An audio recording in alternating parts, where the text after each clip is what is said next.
I want you to know how much you matter, how much you individually and personally matter in this moment to change the heart and the mind of America about mental health and mental illness. No holds barred. Let's be blunt. The minute that any of us hear the words mental health and mental illness, there are kind of three fast, predictable responses. Oh, come on. This was a nice afternoon. How'd you happen to bring this topic to the table, right? Or, nope, I already know all I ever want to know about it, either in my own life and the life of my family, or the things that hit me out of the newspaper and in the media every day. There's a third alternate response that also happens among us, and that is, I don't want it to matter. I want to do whatever I can to buffer myself and to really hold off this reality from my world. But here we are, here you are, here I am. And how do we do this? Well, there's no delicate way. So let's just dive in at the deep end. Yep, this is the deep end. That's often the first plunge that any of us ever have, and that what we really experience as we have our own personal encounters, our first brushes with mental illness. For me, it was watching my mother cry over the ironing board. And what I knew was that she had now begun another cycle of deep depression as she downpoured her tears over that ironing board in that moment. Or the first time that I recognized that my father's idiosyncrasies actually were not just idiosyncrasies or little quirks. No, they were actually real symptoms, eventually to escalate into paranoid schizophrenia. Or the first time I sat with a loved one, a very dear and close loved one, in the middle of a psychotic episode, a full, complete psychotic break.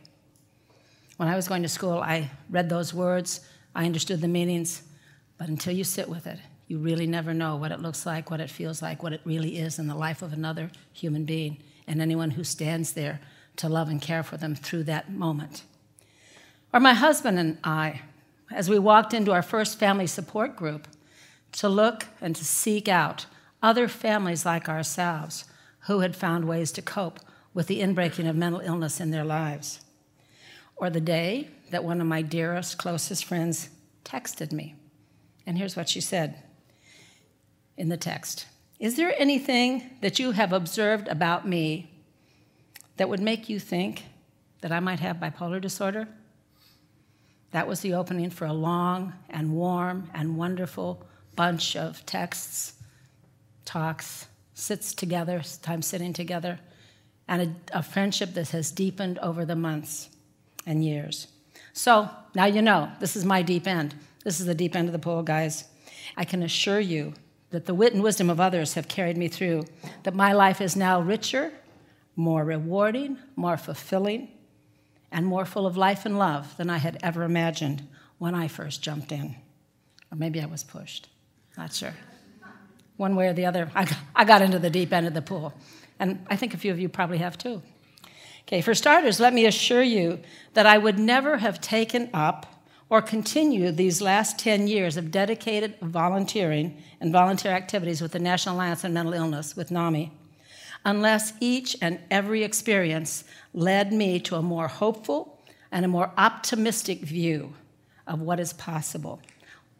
And frankly, what is absolutely necessary is for us to become, guess what, I got a new phrase for us.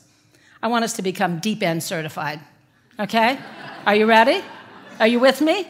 How many of you would like to become deep end certified? Yes! All right. And by the way, we already, in some aspect, in some phases of our lives, we already are, right? You know what I mean. You've lived your life, okay? And it's not over. There's so much wonderful stuff ahead. After we consider a few defining metrics, we can then celebrate and we can embrace how empowering and how compelling the human person-to-person steps are that we can take to create and to start the new generation solutions. Welcome to the deep end. Yay. Applause, right? Come on. Come on, welcome to the deep end. Okay. And by the way, it's the courage that we share with each other that makes the next step possible, right? That's what we have. That's what we are with each other. But first, let's get a sense of the magnitude. Do you want to know? Is this really great need? Is there really high urgency? Well, let me share something, a little bit here and there. The costs. Guess what? Lost earnings and lost productivity, $220 billion a year in lost productivity in the U.S., 1 year. What about mental health care costs itself? $147 billion in the 2009 numbers. And also, these figures do not account for the coexisting conditions and the other health needs, or the Social Security, or the incarcerations, or all the elaborate criminal justice system aspects that we have, and also the financial impact on the individual or his or her family. So let's look globally. Oh my gracious, are you ready for some really big numbers? Globally, serious mental illness is the largest cost driver of health care around the world. Not dysentery, not anything else you could put on that list. Mental health costs. 2010, the number is 2.5 trillion, the T word. And the projection, frankly, for 2030 is 6 trillion. By the way, each year, mental health care costs globally costs more than diabetes, respiratory disorders, and cancer put together, combined. So that's the staggering financial picture. Well, what about the human metrics? The prevalence? 1 in 5 Americans, 43 million people, are touched by mental illness. Not all of those. I mean, that's on a scale from mild to severe, but actually 10 million Americans, 1 in 25, do experience severe and persistent symptoms and often lasting functional impairment. Children, 20%. 1 in 5 children, ages 13 to 18, currently have or have had a serious, debilitating mental disorder. That's 2.5 times more than asthma, which we hear a lot about, childhood asthma. And it's actually 100 times more than childhood diabetes. All right, now for the suicide number. 41,149 individuals completed suicide in 2013, the last year that we have the complete number. And that's actually approximately the same as we lose to breast cancer in the same period. It's 3 times the number of people we lose to prostate cancer, and it's 6 times the number of people we lose to HIV. It's also, suicide is the second leading cause of death for young adults, ages 15 to 34. And each and every day, sadly, we lose 22 veterans a day to suicide. The lifetime profile, let's take a look at that quickly. Half of all lifetime cases of mental illness actually begin or are evident by age 14. 50% of all children with mental illnesses drop out of school. That actually makes them the highest disability group of dropouts in the country. Okay, highest level in any disability. And among children diagnosed with ADHD, 25 to 33% will actually later have a diagnosis of bipolar disorder. People with mental illness also are 3 times more likely to be incarcerated than to be in a hospital. Los Angeles County Jail is the largest single provider of mental health care in this country. Harrison County Jail, by the way, is the largest in Texas. Cook County Jail, you get the picture? Cook County Jail, largest in Illinois, etc. When this scale is this huge, the opportunity of making a difference is equally large. And frankly, for us as advocates and as people who want to advance the human cause, that's where our opportunity lies. Behind every number I rattled off is a real person, a person that we know, a person that we love, a person that we live with, a person that we work with, or maybe ourselves.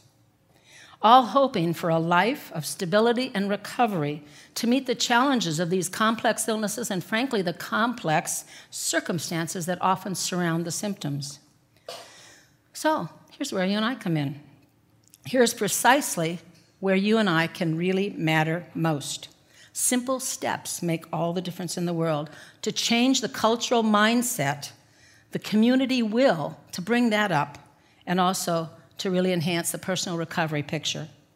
What turns this tide?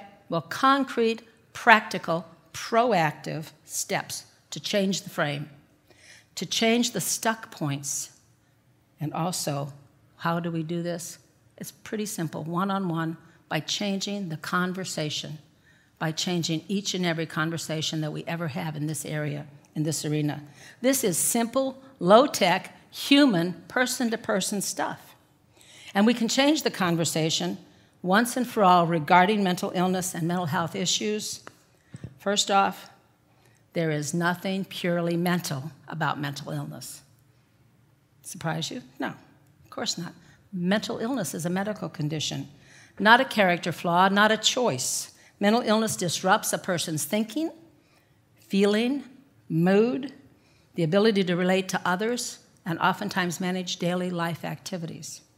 The symptoms often result in diminished capacities for coping with the ordinary elements of life, either on the short term or in longer term. And that's where we have to be very, very present. The good news is that recovery is possible. Mental illnesses are widespread realities. The good news there is that recovery is possible. Again, we want to be present. And these illnesses cross all lives. These are equal opportunity disorders. They do not discriminate. Depression, anxiety, OCD, PTSD, bipolar disorder, schizophrenia.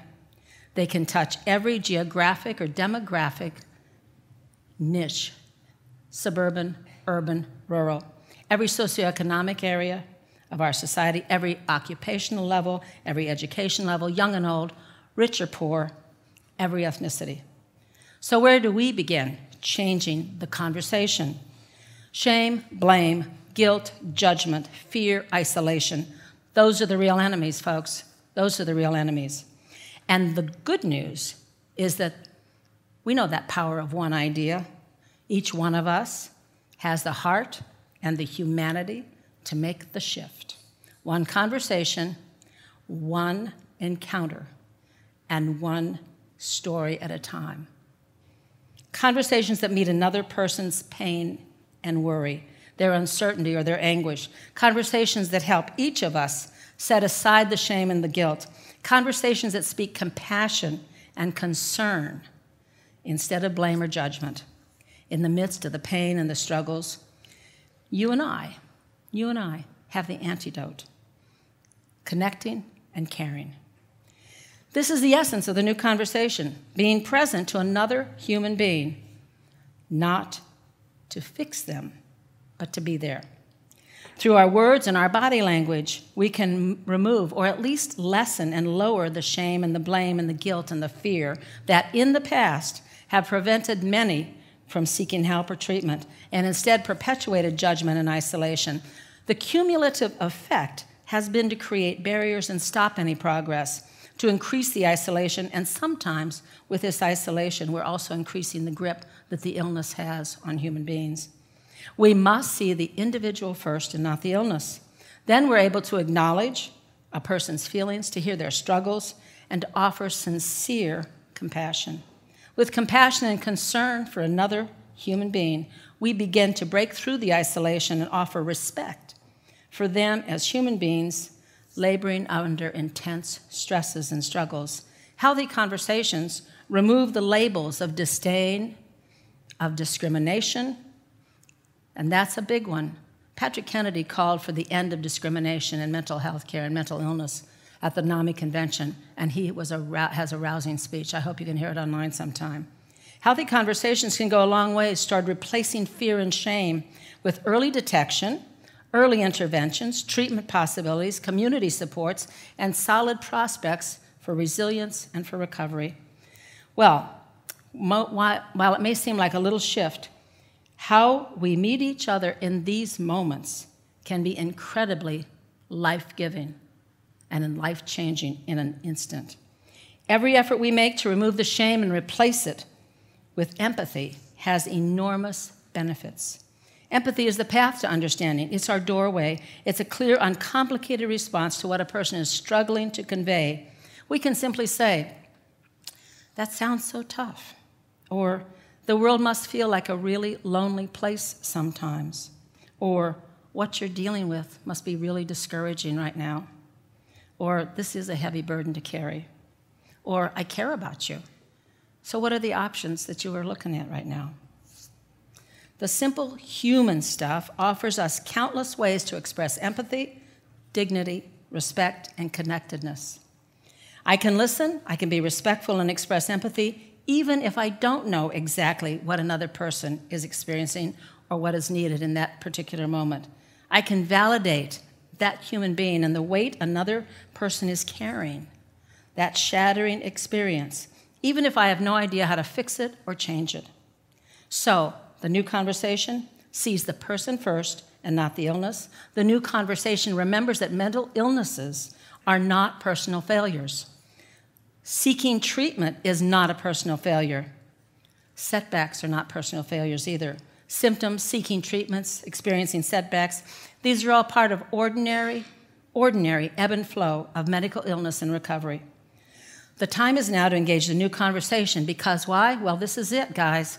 Every year we are seeing steady, groundbreaking advances in science, in medicine, medical research, in neurobiology, and in innovations and amazing technologies that can be useful to us.